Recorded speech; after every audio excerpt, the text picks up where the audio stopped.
장 말씀을 중심으로 우리 이 시간은 뭐 특별한 제가 무슨 설교를 한다기보다 우리 성찬식을 앞두고 우리 예수님을 우리 믿음의 눈으로 한번 바라볼 수 있기를 바랍니다. 갈보리 십자가에 달리우신 그 주님의 모습을 우리가 한번 마음속에 생각해 볼 수 있는 시간이 되었으면 합니다. 그리고 그 십자가에 그 달리신 주님에게서 그 흐르는 피라든지 피가 흘러내리고 또 피가 뿌려지고 십자가로 또 피가 타고 흐르고 이렇게 그 생명을 그 위에서 이루시는 그 주님, 그리고 이제 나중에 십자가에서 죽으신 다음에 운명하신 다음에 그 시신을 십자가에서 내려서 무덤으로 이제 모시는 그런 우리 그 죽으신 주님의 그 모습인데요. 이것을 우리가 한번 마음의 눈으로 이제 바라보면서 그 주님의 그 십자가의 그 사건이 다름이 아니고 그 2000년 전에 있던 그 사건이 다름이 아니고 바로 이 자리에 있는 나를 위한 일이었다. 바로 이 자리에 있는 우리를 위한 그러한 사건이었다. 그의 그 죽으심이 나를 위한 죽으심이었다 하는 사실을 우리가 한번 생각해 볼 수 있으면 좋겠습니다. 왜 그는 그런 십자가의 고난을 받으셨는가? 왜 그는 그렇게 조롱과 멸시와 천대와 매맞음과 채찍질과 그 상함을 입으시고 머리에 가시면류관에 찔리고 손을 벌리고 대못에 손이 박히고 또 그의 발이 대못에 박히고 또 그의 옆구리에 창이 찔려서 옆구리에서 물과 피가 쏟아지는 그런 모습, 그 죽어가시는 또 죽으신 그 예수님의 십자가에 달리신 그 모습을 우리 믿음의 눈으로 한번 바라보면서요, 그것이 정말 나를 위한 죽음이라는, 그럼 내가 도대체 무엇이길래 그 죽음이 필요했을까? 그것을 한번 우리가 이 시간 생각해 볼 수 있다면 좋겠습니다. 내가 무엇이길래 주님은 그렇게 십자가에서 그런 모습으로 희생하셔야 됐는가? 이렇게 생각해 볼 때 답은 하나죠. 여러분이 우리가 답을 알고 있어요. 우리가 죄인이 아니라면 주님은 그러한 고난을 당하실 필요가 없었을 줄로 믿습니다. 저와 여러분이 죄 없는 자라면, 우리가 정말 의로웠다면, 우리가 정말 거룩했다면, 우리가 정말 경건한 사람이라면 하나님의 아들이 이 땅에 오셔서 그런 고난을 당하실 필요가 있었을까? 그가 죽은 자가 되어서 그가 시신으로 그의 무덤에 누우셨어야 했던 그 이유가 우리가 죄인이 아니었다면 그럴 이유가 있었는가? 그럴 필요가 있었는가 하는 것입니다. 그래서 바로 우리가 누군가를 우리가 십자가 앞에서 발견하게 되는 거죠. 우리가 누구인가? 십자가에서 하나님이 선포하시는 거죠. 나타내시는 거죠. 우리에게 말씀하시는 거죠. 우리가 의롭지 못하고 죄인일 뿐이라는 것을 하나님이 말씀하시는 거죠. 그러나 정죄하는 목소리로 말하는 것이 아니었습니다. 우리에게 노하고 분하게 미워함으로 말하는 네가 죄인이다 하는 이 소리가 아니었어요. 왜냐하면 그 하나님의 아들이 십자가에 달려서 그렇게 처참하게 고난 받으시는 바로 그 모습은 우리가 당해야 될 그 죄에 대한 저주, 죄에 대한 하나님의 심판과 진노를 우리에게 붓기를 원치 않으시고 죄인인 우리의 당할 그 자리에 자기의 아들을 보내어 주신 그 하나님의 마음을 동시에 나타내 주셨습니다. 그러니까 이 십자가는 우리가 죄인이라는 것을 하나님이 선포하시면서 동시에 하나님이 우리 죄인을 용서하시고 죄인을 구원하시기 위해서 그 아들을 아끼지 않는 그런 마음으로 우리를 대하고 있다는, 이 인류를 대하고 있다는 하나님의 마음을 보여주신 거죠. 성경을 우리가 깊게 들어가면 예수님은 바로 창조주이십니다. 그래서요, 만물의 창조자이신 그분이 딱 한 번 완전한 사람이 되셔서 이 세상을 찾아오셨던 것입니다.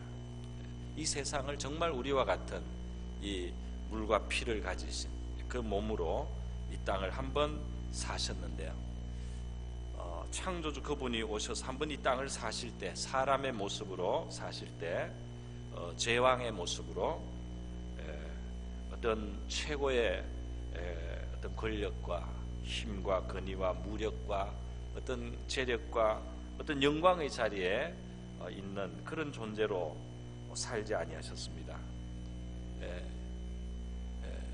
이 세상의 주인공이신 그분이 오셔서 이 땅에서 한 번 사실 그 삶은 고난과 슬픔을 많이 경험한 삶이었다는 겁니다. 할렐루야.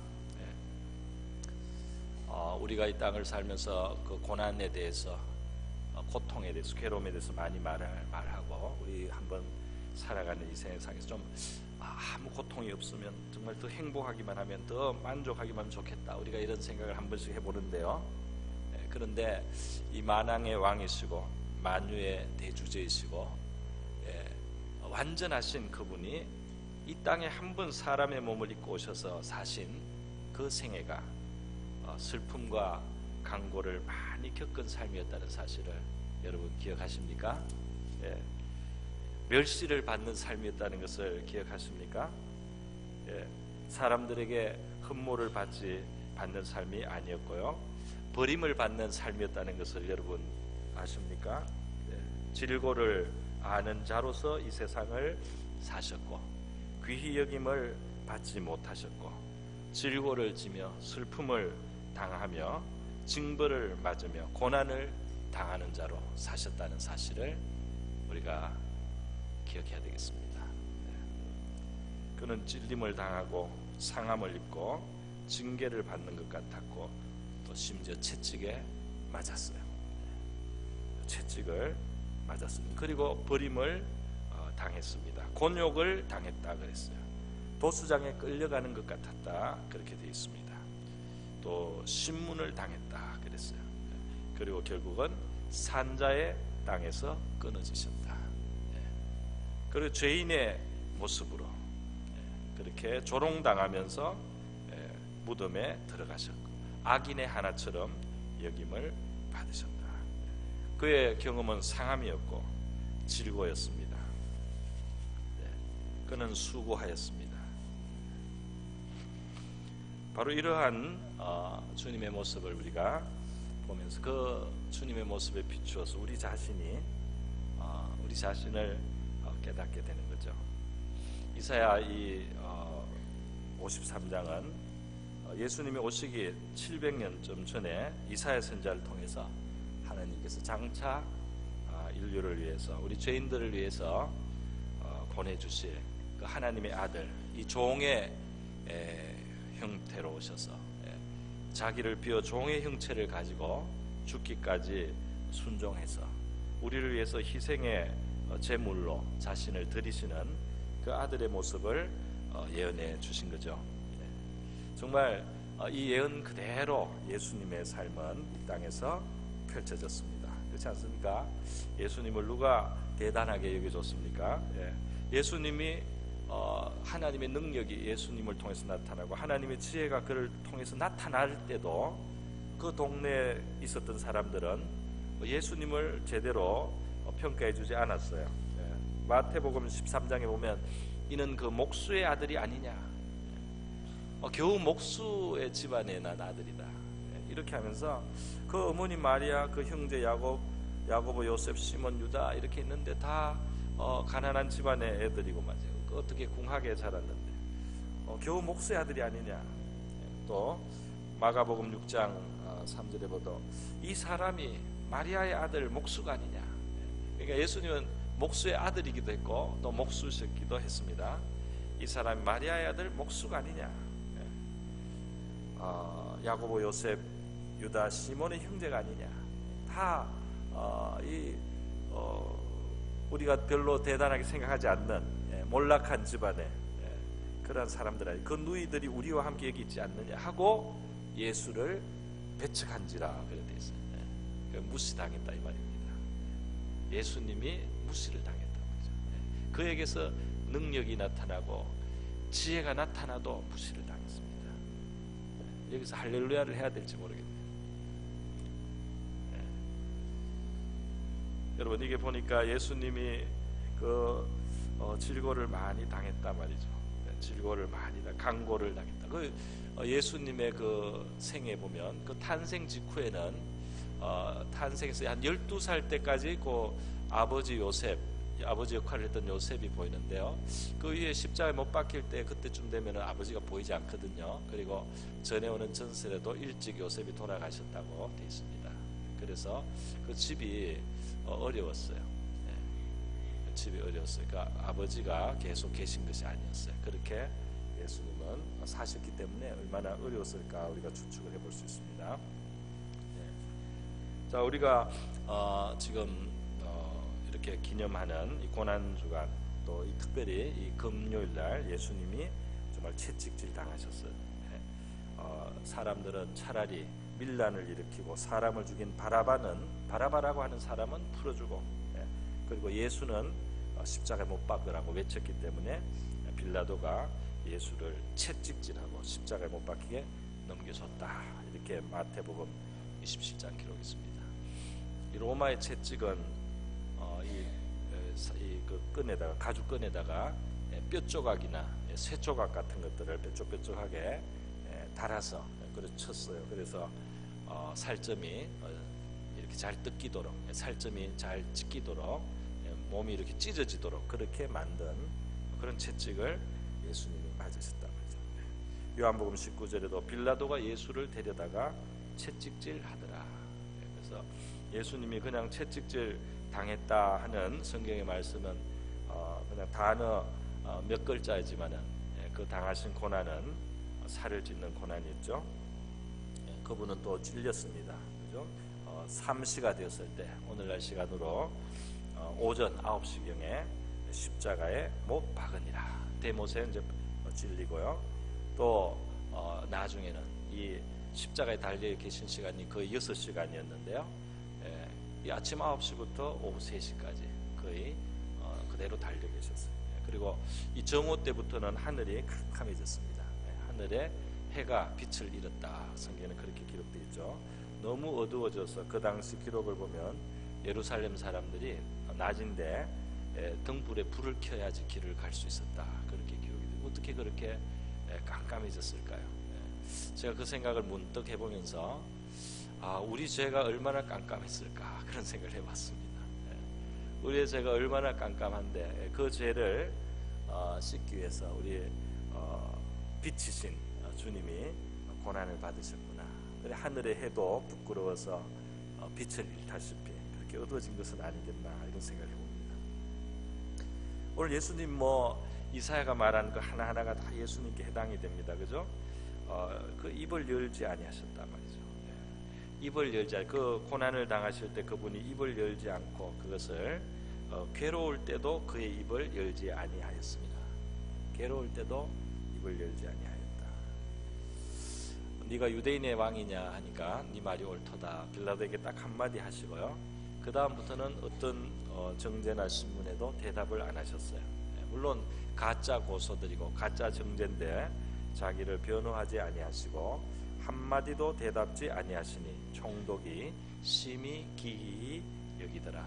이제까지 신문에 봤을 때 다 자기 죄를 변명하고 또 잘못이 없는 사람은 더더구나 더 크게 자기의 의를 항변하는 것을 보아왔는데 이분은 죄가 없어 보이는데도 한마디 외에는 자기가 유대인의 왕이 맞다, 메시아가 맞다 그 한마디 외에는 아무 말에도 대꾸를 하지 않는 그 모습에서 빌라도는 정말 이상하다고 느꼈습니다.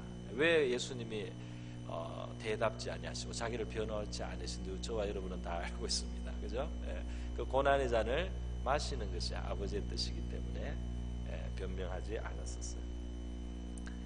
여러분, 그는 그의 희생의 그 죽음이 얼마나 귀한 역사입니까? 그러나 아무도 그분의 그 고난이 그처럼 귀한 일을 하고 계시다는 것을 아무도 인정해 주지 않았죠. 그래서 지나가는 사람들이 자기 머리를 흔들며 예수를 모욕했다 그랬어요. 그죠?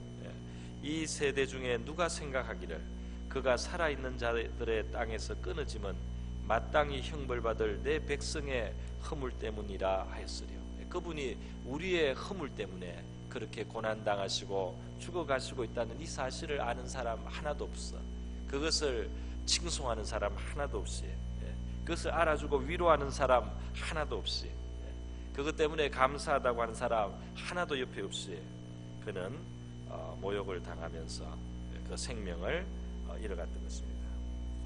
지나가는 사람들도 자기 머리를 흔들며 예수를 모욕하여 가로되 아하, 성전을 헐고 사흘에 짓는 자여, 너 자신이나 구원하지, 이렇게 했다는 거죠. 가시 면류관을 엮어서 예수님의 머리에 씌우고 갈대를 그 오른손에 들렸습니다. 십자가에 달기 전에요. 그리고 로마 군병들은 그 앞에서 무릎을 꿇고 희롱하였습니다. 가로되 유대인의 왕이여 평안할지어다 하면서 그에게 침을 뱉고 갈대를 빼앗아 그의 머리를 치더라. 한 번은 절을 하고 그 다음에는 침을 뱉고 그 다음에는 갈대로 머리를 때렸어요. 이게 뭡니까? 희롱하는 거죠.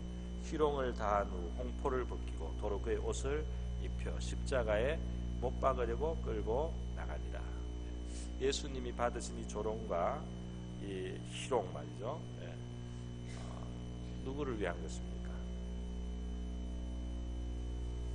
오늘 본문에 보니까 참 그 예수님의 죽음 이후에까지 계속해서 예언을 하지 않습니까? 9절에 보면 그의 무덤이 악인들과 함께 있었으며 그가 죽은 후에 부자와 함께 있었도다 그랬어요.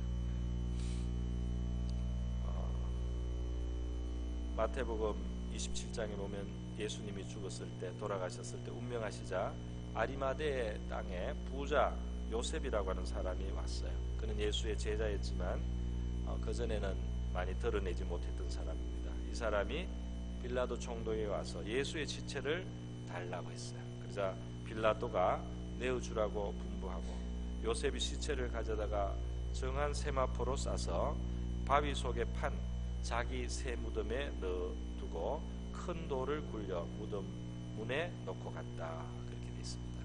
그러니까 부자의 무덤에 들어갔었어요. 자기 무덤이 아닌 부자의 무덤. 이사야 선지자를 통해서 하나님이 말씀하신 그대로, 이전 번역에는 그 죽은 후에 그 묘실이 부자와 같이 되었고 그렇게 되어 있죠. 부자의 무덤에 누이셨습니다. 그리고 그가 범죄자를 위해서 기도했다는 말도 오늘 그 12절 끝에 있지 않습니까? 정말 예수님은 십자가에 달려 돌아가시는 바로 그 순간에도 자기를 못 박는, 아무것도 모르고 무지하게 조롱하고 못 박는 자들을 위하여 기도해 주셨죠. 아버지여 저희를 사하여 주옵소서, 자기의 하는 것을 알지 못함이니이다 하시더라. 이렇게 했습니다. 오늘 아마 주님은 오늘날도 우리를 위해서 많이 기도해 주실 것 같은데요. 저들을 용서해 달라고, 저들이 지금 무슨 일을 하고 있는지 모르고 저렇게 심한 일을 하고 있습니다 하고 아마 지금도 우리를 위해서 기도해 주시지 않겠나 생각합니다. 여러분, 그래서 오늘 이 이사야 53장에 나오는 그 하나님의 아들 고난당하는